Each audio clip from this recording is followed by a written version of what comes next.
PG হাসপাতালের নাম পরিবর্তন হলেও লীগের দোসরা এখনও বহাল তবিয়তে আছে বলে মন্তব্য করেছেন বাংলাদেশ জাতীয়তাবাদী ছাত্রদলের সহসভাপতি মোহাম্মদ তৌহিদুর রহমান আওয়াল।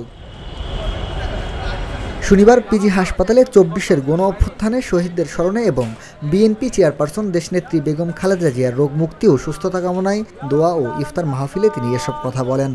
আমাদের এই মেডিকেল বিশ্ববিদ্যালয়ের নাম পরিবর্তন হয়েছে। এটির নাম ছিল পাকশাল কায়েমকারী। তার নাম আসলে বঙ্গবন্ধু না বলে সবসময় পাক বন্ধু বলা উচিত, কারণ উনি চেয়েছিলেন পাকিস্তানের প্রধানমন্ত্রী হওয়ার জন্য, উনি কোনোদিন বাংলাদেশের প্রধানমন্ত্রী হতে চান না। ওনার সেই জায়গায় এই মেডিকেল কলেজের নাম পরিবর্তন হয়েছে, কিন্তু তার সেই ফ্যাসিস্টের দোসররা এখনো রয়ে গেছে।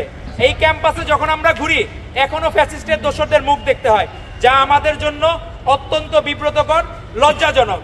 তিনি বলেন, জাতীয়তাবাদী কার্যক্রম করতে গিয়ে আমরা তীব্র বাধার সম্মুখীন হয়েছি। আমাদের অনেককেই চাকরিচ্যুত করেছে, আমাদের অনেককে হেনস্থা করেছে আমাদের এই পিজির হোস্টেল থেকে। এই হোস্টেল আমাদের অনেক ভাইয়ের রক্তে রঞ্জিত ছাত্রলীগের গুন্ডাদের দ্বারা।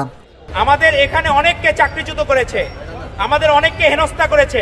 আমাদের এই পিজি হাসপাতালের আমাদের যে হোস্টেলটা, এই হোস্টেল আমাদের অনেক ভাইয়ের রক্তে রঞ্জিত।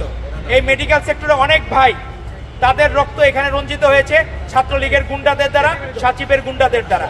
তিনি আরও বলেন, বাংলাদেশের সকলেই জানে ২৪-এর গণ অভ্যুত্থানের মহানায়ক আমাদের ভারপ্রাপ্ত চেয়ারম্যান তারেক রহমান। আমাদের ভাইয়েরা বন্দুকের গুলির মুখে দাঁড়িয়ে বাংলাদেশ জাতীয়তাবাদী ছাত্রদলের স্লোগান দিয়েছে। ২৪-এর গণ অভ্যুত্থানের সেই মহানায়ক আমাদের ভারপ্রাপ্ত চেয়ারম্যান জনাব তারেক রহমান। এই ব্যাপারে কারো ন্যূনতম কোনো সন্দেহ থাকা বাংলাদেশের মানুষের মনে নাই, অনেকের মনে থাকতে পারে, কারণ তারা সামান্য হলে সিটের জন্য তারা শেখ মুজিবের বন্দনা করত, তারা ফ্যাসিস্ট হাসিনার বন্দনা করত, কিন্তু আমাদের ভাইরা বন্দুকের গুলির মুখেও বাংলাদেশ জাতীয়তাবাদী ছাত্রদলের স্লোগান দিয়েছে। মিনহাজুল ইসলাম, ভিওডি বাংলা, ঢাকা।